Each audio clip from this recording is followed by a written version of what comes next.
on aurait dit que c'était une découverte de ce que c'était la pauvreté. Et je pense que ça, c'était vraiment un point important. Le rapport général, c'est vraiment une autre manière de concevoir la lutte contre la pauvreté. C'est quelque chose qu'on n'avait jamais essayé. C'est de vraiment donner la parole et de réfléchir avec ceux qui sont concernés. Je crois que c'est un peu une balise. Et que ce qu'on dénonçait dans le rapport, il faut continuer à le dénoncer et avancer dans ce sens-là. Ça reste une grande victoire.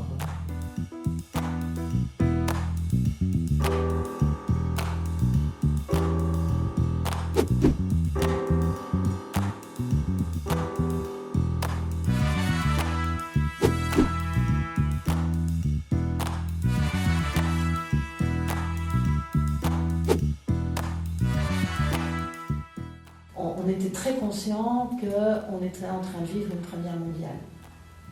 Parce que ce n'est pas une initiative d'ATD Quart Monde, c'est une initiative du gouvernement. Et pour autant que je sache, c'est vraiment une première mondiale qu'un gouvernement demande aux personnes vivant la pauvreté rassemblées en association, non seulement de faire un état de la situation, mais de faire des propositions politiques.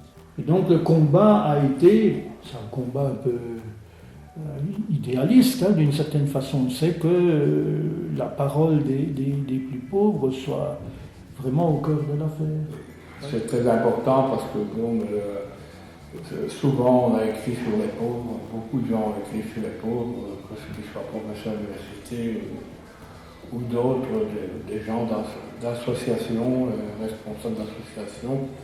Mais les plus pauvres, c'est eux qui ont vraiment la vraie parole de la pauvreté, c'est eux qui connaissent la pauvreté et c'est eux qui peuvent parler de leur vécu. Ceux qui vivent les situations savent quand même de quoi ils parlent. Et quelque part, à un certain niveau, en tout cas, ils le savent mieux que ceux qui sont extérieurs et qui étudient les situations. Parce que c'est elles qui vivent quand même des choses qui sont plus que sur le terrain, elles le vivent chaque jour. Chaque jour, ils doivent se combattre pour survivre. Donc, du coup, c'est logique qu'ils soient là et qu'ils le disent eux-mêmes par rapport aux questions qu'on nous pose et peut-être qu'on nous demande sur les rapports, donc sur certaines lois, sur d'autres choses. Quoi. Mais aussi avec d'autres personnes, bien sûr, pas que des militants, parce qu'on ne pourrait pas le faire tout seul. Donc il nous faut des professionnels aussi, par exemple du forum, quand on a eu des juges, quand on a eu des avocats aussi. Voilà, par exemple, sans ça, on ne pourrait pas non plus. C'est une occasion d'échanger avec eux, de leur faire comprendre la réalité en fait, des choses.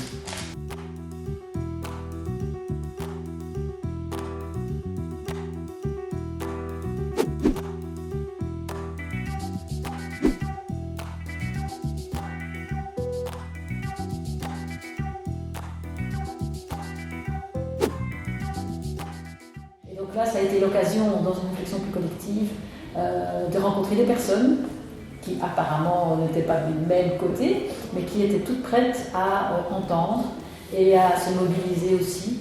Et donc ça, je pense que c'est un énorme pas en avant qui a encore des répercussions aujourd'hui. C'est qu'on a peut-être plus d'alliés potentiels possibles qu'on ne pense. C'est important le dialogue, c'est vrai que ce début, c'est toujours les personnes qui sont opposées, mais le but, à savoir, c'est qu'elles ne soient plus opposées, qu'elles se rencontrent pour finir d'avoir un accord commun. Donc c'est une force terrible. Ça se passe un peu en général tout le temps comme ça, même en conformation, c'est pareil, en fait, au début. Voilà, c'est parce qu'on sait des gens parfois dans quel service on est. Et si on a tiré affaire à ce genre de service, on vient quand même avec le grand cœur qui est comme là dans le cœur et dans les tripes. Donc au début, c'est vrai que voilà, et après on attend un peu de temps. Parce que c'est comme un travail d'un an, presque 2 ans, on apprend à se connaître, quoi. Donc du coup ça se passe beaucoup mieux après. Et les professionnels c'est pareil vis-à-vis de nous, ils nous considèrent parfois comme des crèves-la-foi au début. Et puis ils n'imaginent pas toute l'intelligence qui peut se développer dans ce qu'on fait, toute la discussion qu'il peut y avoir. Et que autre que les gens qui ont faim et qui ont besoin d'argent. On a l'habitude, et cela reste, d'être dans une relation où moi je sais, je vais t'aider, mais où la personne en face, c'est toi qui sais et tu vas m'aider. Et donc, être partenaire pour réfléchir ensemble, ça bouleverse tout ce qu'on a appris depuis l'enfance, de part et d'autre. Et donc, c'est la révolution, en fait.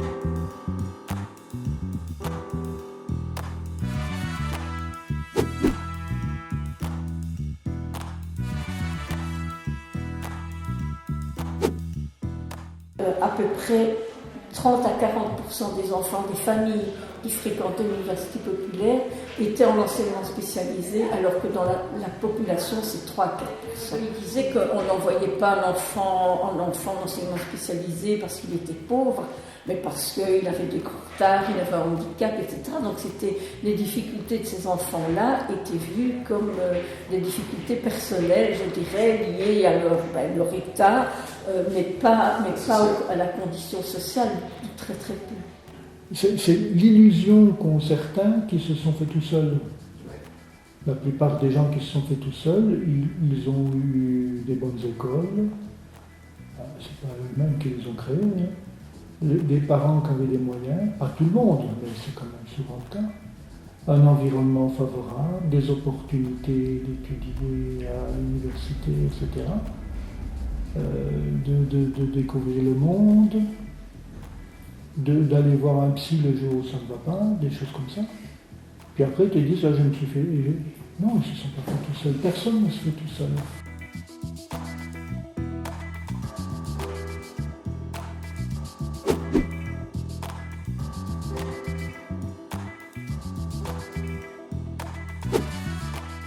Le rapport a bien montré que finalement, la pauvreté, ce n'était pas seulement une question d'argent, de logement, aussi, c'est ça aussi, mais qu'une manière d'appréhender les choses qui est beaucoup plus dynamique et qui met d'emblée les personnes sur pied d'égalité avec les autres, c'est une perspective en termes de droits de l'homme.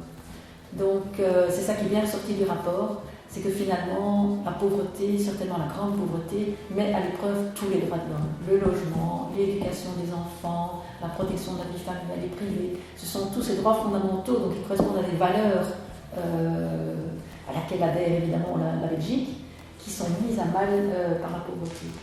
Quand on parlait de Valentin, je me souviens que j'avais dit un truc, et que le fait que quand il parlait de loi, mais qu'en disant, moi je lui ai dit tout simplement, en fait vous savez que la plupart des gens croient que les lois ne sont pas faites pour eux, mais qu'elles sont faites pour les riches en fait. Et voire même les gens ne connaissent pas du tout leurs droits.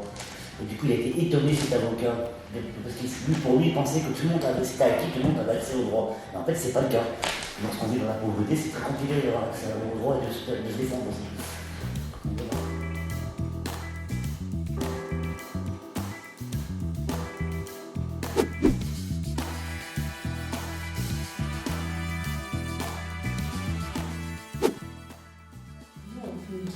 Comment on analyse les choses, on peut dire voilà, quelles sont les priorités, on peut dire les directions qu'il faut prendre, mais après, c'est aux politiques de prendre ses responsabilités. Et là-dessus, on n'a pas de prise. Donc voilà, s'il n'y a pas de volonté politique de prendre les choses à bras-le-corps et de sérieux, ben forcément ça ne bouge pas. Du coup, c'est dur. Mais en même temps, on se dit en permanence que ce qu'on fait, c'est pas du travail perdu, mais c'est probablement plus un travail pour l'avenir que pour aujourd'hui. Parce que tout ce travail-là, qui est, avec ses constantes, avec de toujours taper sur le même clou, ça finira bien par percoler un jour. C'est vrai qu'aujourd'hui, je pense qu'il faut reconnaître qu'il y a encore beaucoup de personnes qui vivent dans la pauvreté et surtout que l'intensité de la pauvreté n'a pas diminué. On peut peut-être même dire que le contexte sociétal est moins bon qu'à l'époque, puisqu'on est plus dans une vision sécuritaire, de contrôle, de soupçon. Donc ça c'est difficile, mais d'un autre côté, et ça rejoint ce que je disais juste avant, c'est que je pense quand même qu'il y a quelque chose qui reste de cette mobilisation. Ce souci de participation, même s'il n'est pas effectif ou que ce n'est qu'un semblant de participation, c'est souvent une participation un peu alibi, ou un témoignage, mais on ne va pas plus loin. Il est quand même maintenant présent partout. Hein, ce souci que les personnes elles-mêmes puissent participer. Et dans ce dialogue, on sent que les personnes qui y participent, eh bien, elles, il y a quelque chose qui se passe et que dans leur pratique, dans leur manière de voir, il y a certainement des choses qui bougent. Alors c'est plus au niveau micro qu'au niveau de l'ensemble de la société, mais je pense que, moi je crois au levain dans la pâte. bon, il faut des changements politiques, mais s'ils ne sont pas habités, si les structures qu'on met en place ne sont pas habitées par des gens qui se sont formés, qui ont réfléchi, qui font le choix de soutenir l'enfant qui apprend pas, de refuser tel et tel préjugé, d'aller vers les gens qui sont à la rue, tous ces gestes sont importants aussi. Je pense qu'on ne peut pas opposer l'un et l'autre.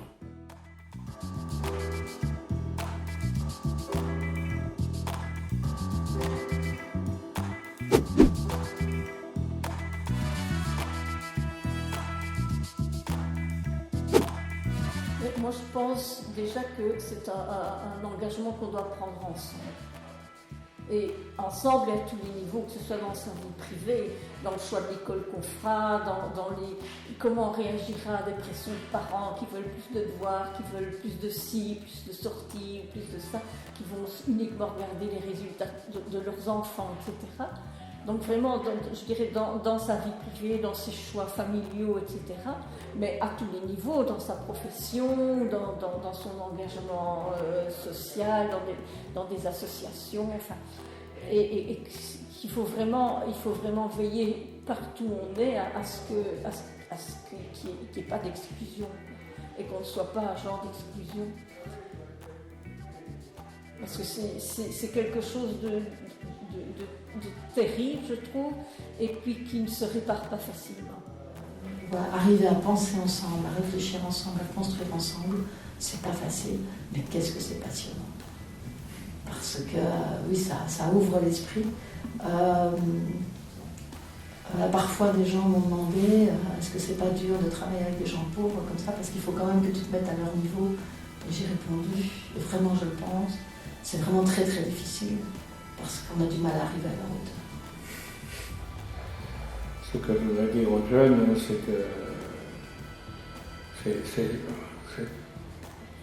c'est s'impliquer, être à côté d'eux, ne pas parler à leur place, mais pouvoir les aider, mais surtout dans les démarches, n'importe quoi, leur donner le moral, n'importe quoi, mais pas les aider avec de l'argent ou n'importe quoi. Par exemple, à une association comme ATD, ils nous venaient, ils veulent travailler avec nous, parce qu'on a besoin de jeunes comme vous, parce que voilà, nos anciens, ils ne sont pas éternels, puis on a besoin, vous êtes une force quand même, puis vous êtes à notre regard par rapport à nous qui sont plus âgés, et c'est quand même votre avenir aussi, donc c'est important que voilà, on fasse changer les choses ensemble.